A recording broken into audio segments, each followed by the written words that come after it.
봉독해 주신 말씀으로 오직 은혜로 얻는 의라는 제목으로 하나님의 말씀을 나눕니다.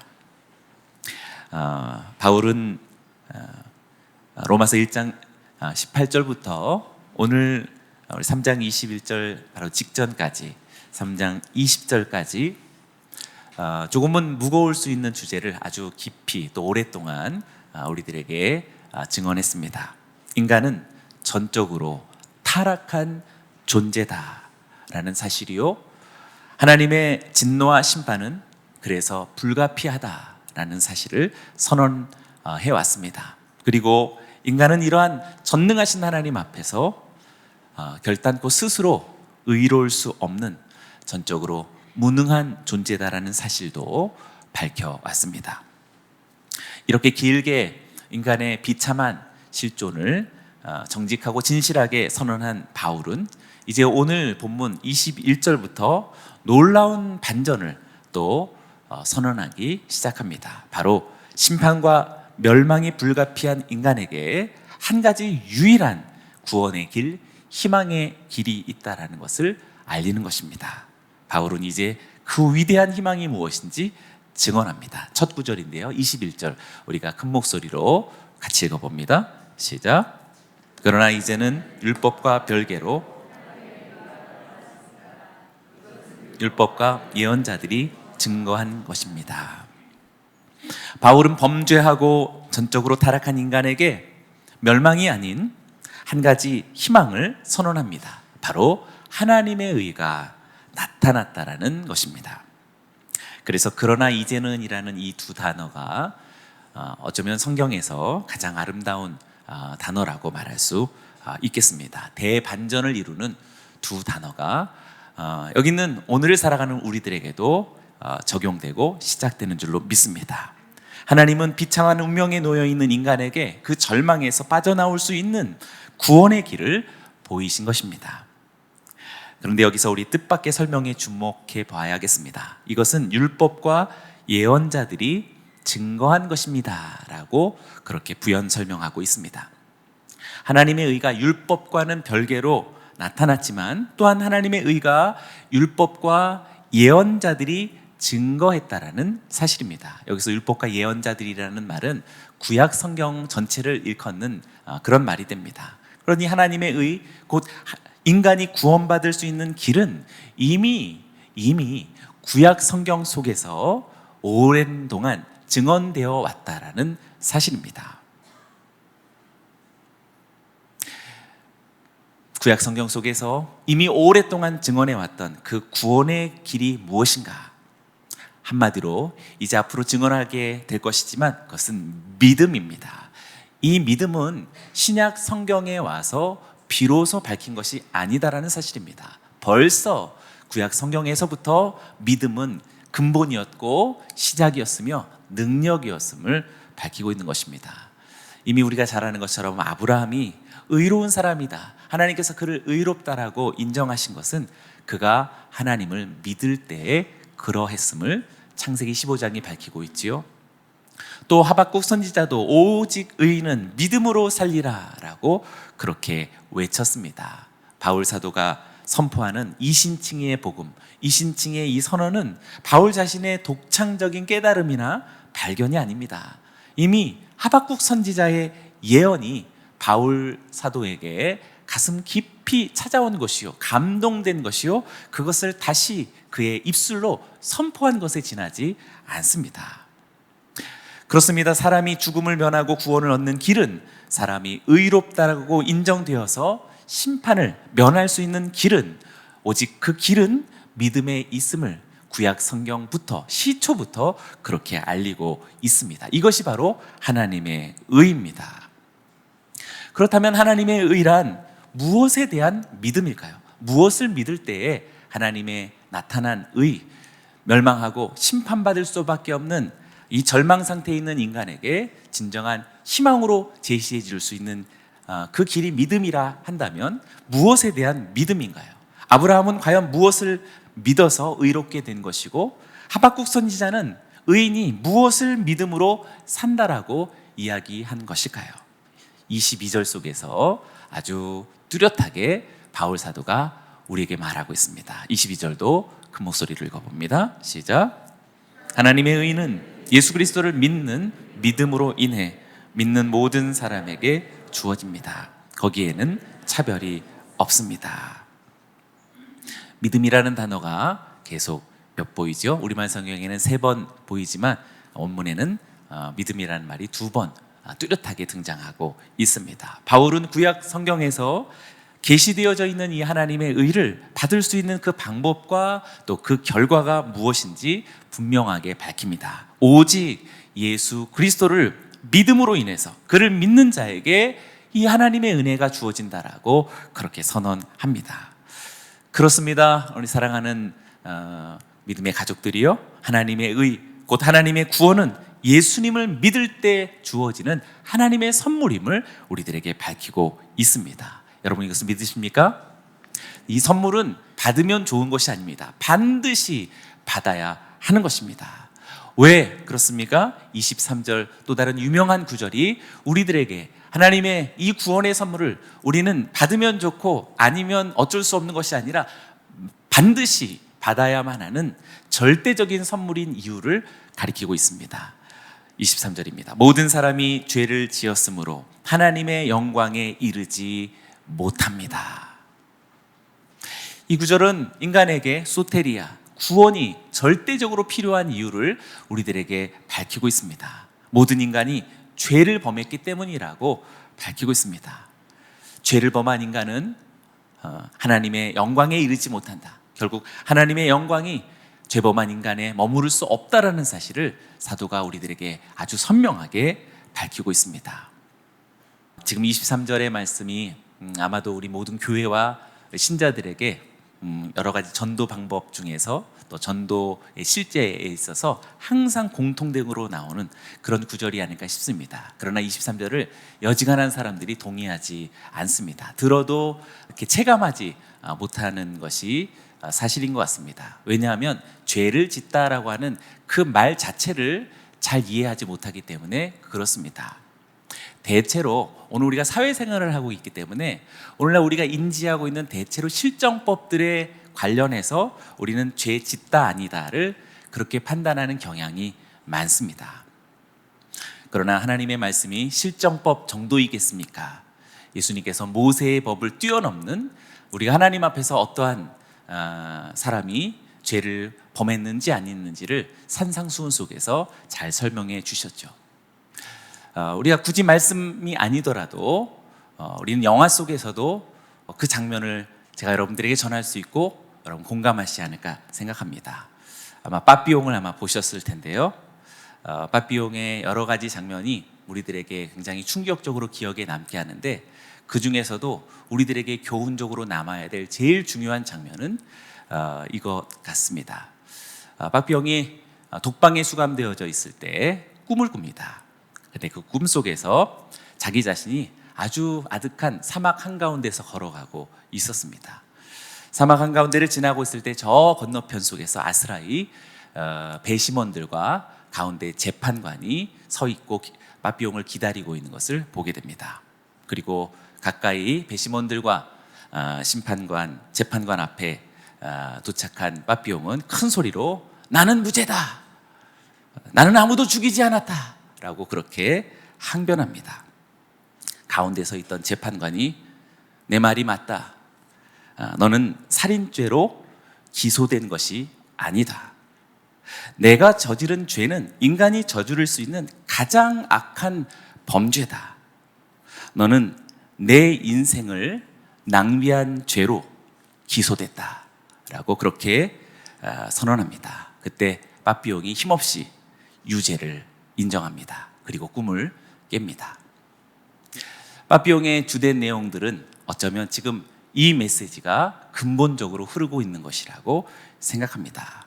우리는 대체로 실정법을 겨우 빠져나가는 정도 속에서 죄를 지었다 안 지었다를 양심 속에서 아주 희미하게 인식하고 있는지 모릅니다. 그러나 영화 속 빠삐용 자체는 자신의 인생 자체가 어떻게 살아가고 있는지 그 의미론부터 주목하게 한 것이라고 말할 수 있습니다.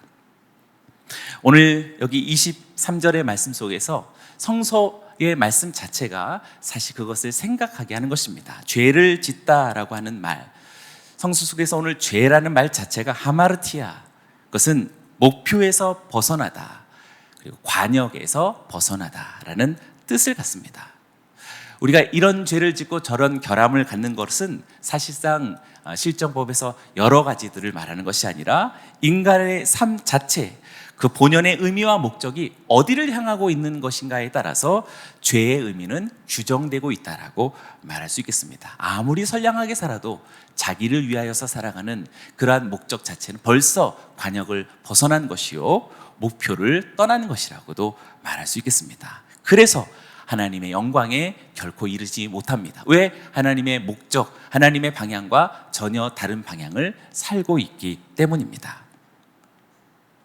이렇게 인간은 필연적으로 모두가 다 범죄한 인생이요, 그래서 하나님의 영광에 이를 수 없다라고 23절이 우리들에게 밝히고 있는 것입니다. 그런데 이러한 운명의 인간에게 하나님의 은혜가 베풀어진다라는 사실입니다. 어떤 은혜입니까?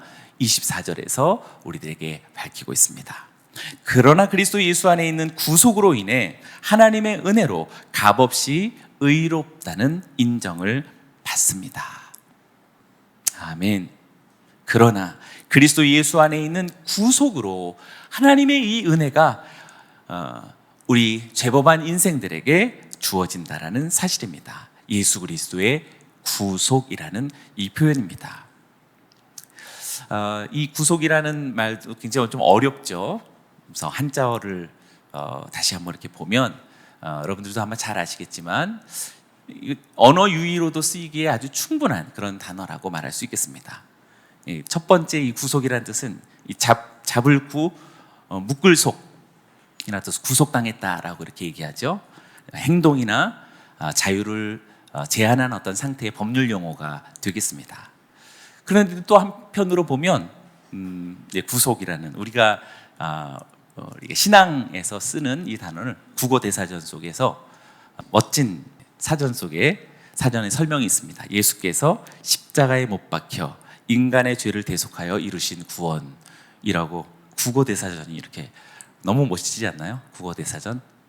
국어대사전이 이렇게 구속을 아주 실제적으로 예수님의 십자가에서 이루신 인간의 죄를 대속하여 이루신 구원이라고 설명하는 것을 보고 제가 막 아멘 할렐루야를 했습니다. 너무나 감동적이었습니다. 똑같은 발음의 이 단어가 한편으로는 억압된 상태를 이야기하고 한편으로는 완전한 구원을 주는 자유의 상태를 말하고 있다는 것이 독특했습니다. 사실 오늘 우리가 보았던 21절 속에 하나님의 의가 나타나는 것도 모순과 아이러니였습니다. 율법과는 별개로 나타났지만 그러나 율법이 증언하고 있다라고 말하고 있는 것이 바로 그것입니다. 구속도 마찬가지입니다. 예수 안에 있는 구속은 우리가 스스로 열심히 하려고 애쓰는, 그래서 스스로가 계속 자유나 행동을 구속당하는, 제한당하는 그러한 상태가 아닌 죄와 결박의 제한을 완전히 풀어내시고 해방하는 하나님의 자유로서의 예수 그리스도의 구속이 말하고 있는 것과 같은 것입니다. 예수님은 친히 자신의 몸을 속전으로 제물로 십자가에 내어주셔서 우리 모든 인간을 사오신 것이다 라고 말할 수 있는 것입니다. 그래서 마가복음 10장 45절은 이렇게 말하고 있지요. 인자 역시 섬김을 받으러 온 것이 아니라 섬기러 왔고 많은 사람을 구원하기 위해 치를 몸값으로 자기 생명을 내어주려고 온 것이다. 예수 그리스도의 오심 자체가 어떻게 얼마나 장엄하고 아름다운 속전의 제물로서 드려졌는지를 이야기합니다. 디모데전서 2장 6절도 그렇습니다. 그분은 모든 사람을 위해 자신을 대속물로 내어주셨는데 이것은 적절한 때에 주어진 분명한 증거라고 그렇게 사도 바울은 우리들에게 말하고 있습니다. 자기 자신이 대속물로 주어지면서 이루신 예수 그리스도의 구속은 우리들을 억압하고 있던 모든 것들로부터 풀어내어서 영원한 자유와 생명을 주신 하나님의 선물이라고 밝히고 있는 것입니다. 할렐루야. 예수 그리스도의 구속으로 인해서 범죄한 인간이 자신의 어떠한 노력이나 행위와 무관하게 전적으로 값없이 의롭다라는 인정을 받는다라는 것입니다. 이것이 바로 칭의이며 곧 하나님의 은혜라고 사도가 오늘 우리들에게 증거하고 있습니다. 이미 마음으로 알고 있고 또 믿음으로 고백하고 있는 여러분들이요, 오늘 이 아침 다시 그것을 새롭게 오늘 우리의 마음속에서 다시 살아나는 그러한 생명의 신앙으로 화답할 수 있는 오늘 이 아침이 되길 축원합니다. 다시 한번 보십시오. 25절에서 이렇게 밝힙니다. 같은 목소리를 읽어봅니다. 시작. 하나님께서는 이 예수를 속죄 제물로 내어 주셨습니다. 의롭게 되는 것은 이는 하나님께서 오래 참으시는 가운데 과거에 지은 죄를 간과하심으로 그분의 의를 나타내시기 위함입니다. 하나님은 당신의 외아들을 속죄 제물로 내어주셨다라고 말합니다. 아무런 죄가 없는 희생의 제물만이 사람의 죄를 속하기 때문에 과거에 짐승으로 제물 삼아 드렸던 모든 그런 제사들은 사실 완전한 제사라고 볼 수 없습니다. 사실 그렇게 여겨주시는 하나님의 은총이 구약 때부터 그 제사 속에 있었던 것입니다. 그러나 진정한 제사, 완전한 제사는 예수 그리스도의 십자가에서만 있는 것입니다. 왜? 그분은 아무런 죄가 없는 하나님 자신이었기 때문에 그렇습니다. 그래서 사람이 의롭게 되는 것은 오직 하나님의 아들 예수님의 십자가의 피로서만 이루어진다라고 밝히고 있습니다. 그래서 25절에 붉고 푸르게 조금 더 강조했습니다. 예수의 피를 믿음으로써 이루어진다라고 증언한 것이지요. 어렸을 적에 이렇게 여름 성경학교를 하든지 또 수련회를 가든지 부흥사 목사님께서 오셔가지고 예수 피를 얼마나 강조하는지 예수 피를 믿으십시오 라고 그렇게 강단에서 설교하셨던 것을 어렸을 적에는 별로 썩 좋아하지 않았던 것 같아요. 왜냐하면 예수피라고 막 얘기했거든요. 그러나 사실 지금은 그 마음 또 그 열정과 그 단호한 한 가지 신앙의 선포가 투박하긴 하지만 그러나 성서적인 원문 속에서 들려오는 거라 우리는 다시 그것을 재현해야겠고 그 마음을 다시 우리는 회복해야 할 줄로 믿습니다. 예전에 목사님께서는 미아리를 지날 때마다 이렇게 지나치는 순간 속에서도 예수 피로 떠나갈지어다 뭐 그렇게 말씀하셨던 것 같아요. 네, 어떤 어둠의 어떤 세력들이 많이 작용하고 있는 곳을 지날 때마다 그냥 지나가지 않고 예수 피 누가 볼 때는 좀 이상해 보이지만 그래도 그 마음속에 어떤 것으로 인해서 구원을 얻을 수 있고 진정한 승리가 어디에 있는지를 너무나 단호하게 선포한 것이라고 말할 수 있겠죠. 사랑하는 우리 믿음의 가족들이요, 오늘 우리들에게도 다시 한번 예수 피의 능력을, 그 보혈의 능력을 다시 믿음으로써 회복하는 우리 모두가 되길 축원합니다. 오직 예수의 피에 구원이 있음을 믿습니다. 옆 사람들에게 선포하십시오. 예수 피에 구원이 있습니다. 예수의 피를 믿으십시오. 아멘. 이것도 역시 사실 아이러니가 됩니다. 본래 제물은 인간이 드리는 것이 아니겠습니까? 신에게 인간이 바치는 제물이건데, 그런데 신이신 하나님께서 하나님 스스로 제물을 바치시고 하나님 스스로 제물이 되었다라는 것이 지금 25절 속에서 엿보입니다. 이것이 정말 놀라운 신비요 아이러니입니다. 그래서 그리스도의 십자가의 사건을 거룩한 희생이요 가장 위대한 사랑이라고 말할 수 있는 것입니다. 하나님은 지금도 오래 참으시는 가운데에서 지나간 우리 모든 죄를 간과하시고 기다리시는 아버지이시다라고 설명하고 있습니다. 사랑하는 여러분, 우리 모두가 예수께로 돌아가기 원하며 그의 피의 공로를 의지하는 그런 신앙의 순수함으로 다시 돌아가기를 주님의 이름으로 축원합니다.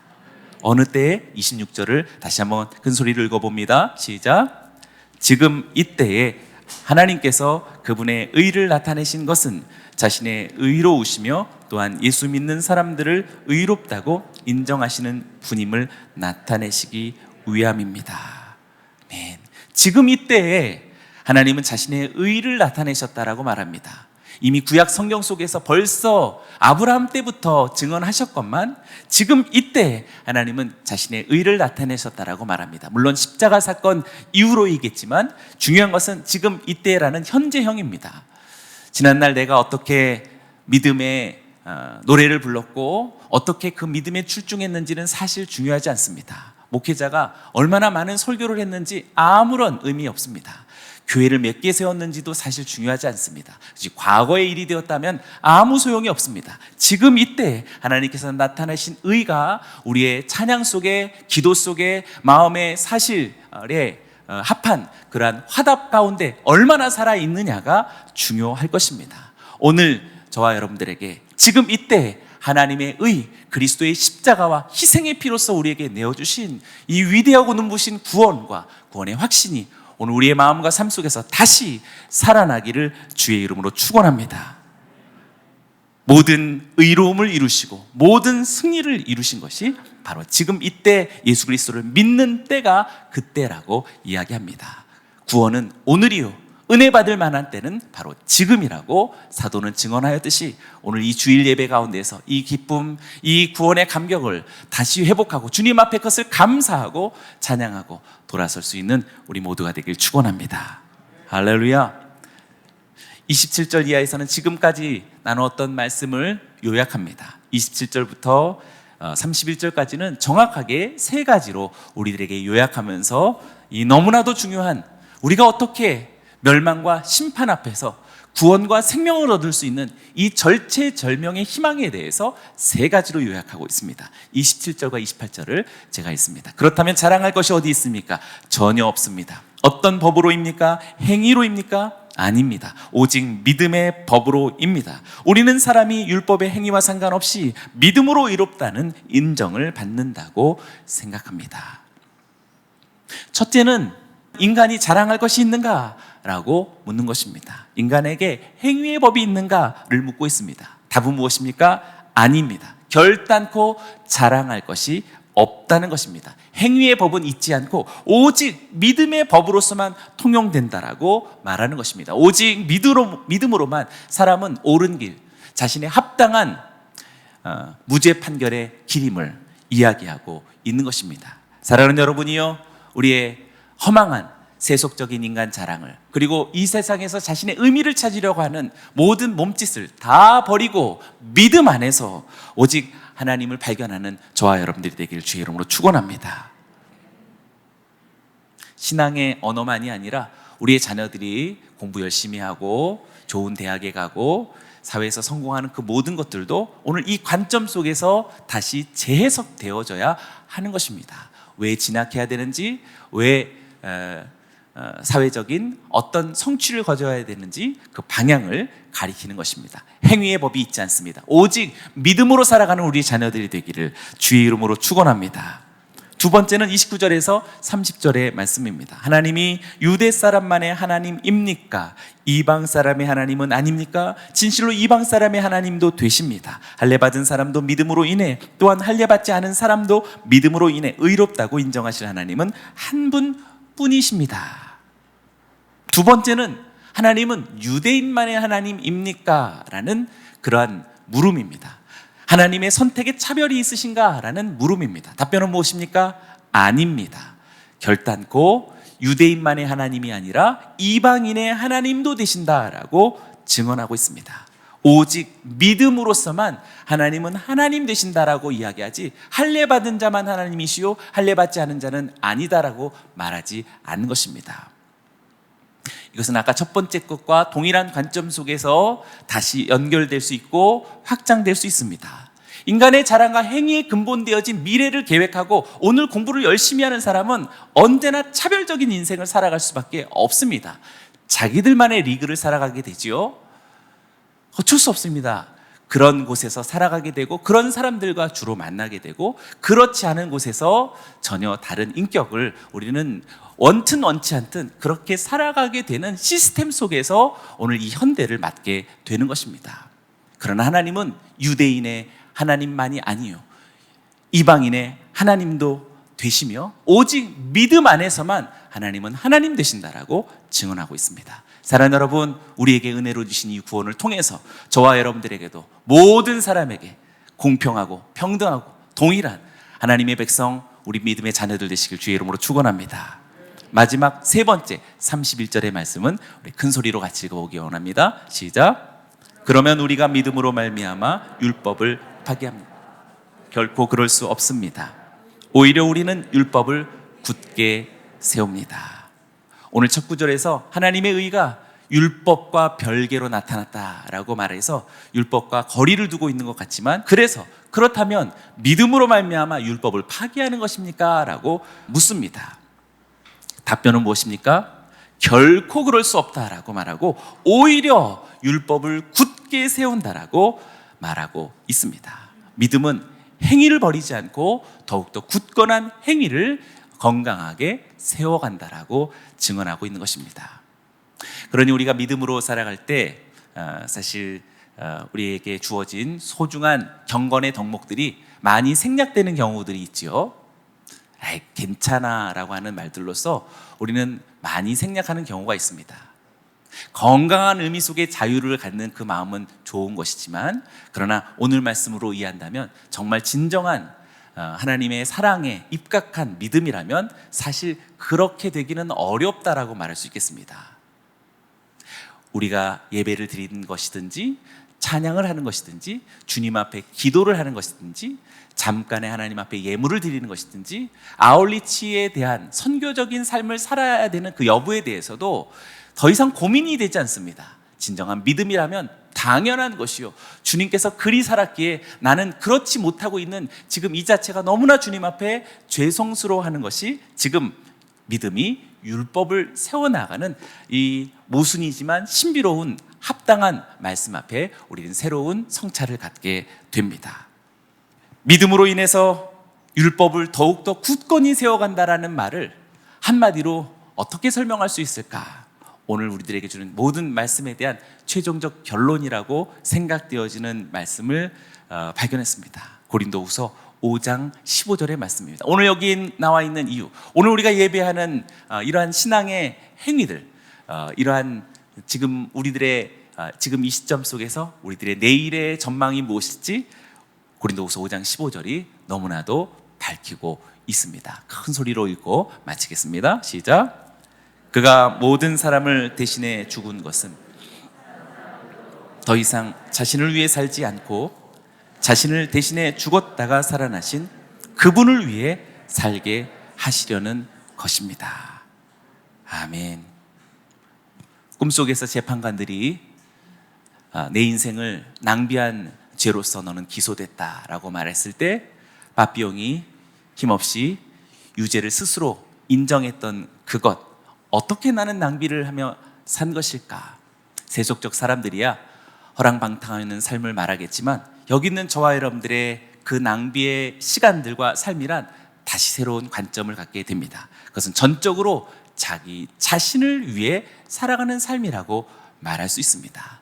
진정한 그리스도의 사랑을 보고 그 사랑을 믿는, 십자가의 보혈을 믿는 바로 그 사람이라면 이제 더 이상 나 자신을 위해 살아가는 삶이 의미 없다라는 사실을 깨닫게 됩니다.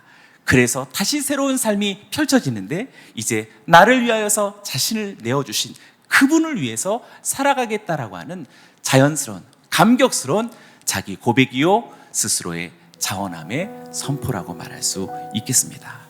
이렇게 살면 앞에 있는 세 가지가 다 정리가 되겠습니다. 이렇게 사는 사람들은 자신을 자랑하며 살지 않습니다. 오직 믿음으로 살아갈 뿐입니다. 이렇게 사는 사람들은 절대 차별적이지 않습니다. 모두가 주의 백성들이요 하나님께 돌아와야 될 소중한 인생들일 뿐입니다. 이렇게 살아간다면 자기 자신을 위해 살지 않습니다. 오직 더욱더 주님을 위해 살아갈 뿐입니다. 주의 은혜를 입은 자들이여 오늘도 십자가의 그 공로를 힘입고 오늘 이 자리에 와서 함께 한 가족 되어진 우리 믿음의 가족들이여 오직 주님의 은혜로 살아가기를 더욱더 결심하는 오늘도 거룩한 오늘 이 주일 아침 되기를 주의 이름으로 축원합니다. 그리고 저와 여러분들이 이렇게 살아왔던 삶, 오늘 더욱더 주를 위해서, 나를 위해서 자기를 버리신 우리 주 예수 그리스도를 위해서 살아가는 그러한 삶이 펼쳐지기를 주님의 이름으로 선포합니다. 할렐루야. 우리 하나님께 영광과 감사와 찬양의 박수를 드립니다.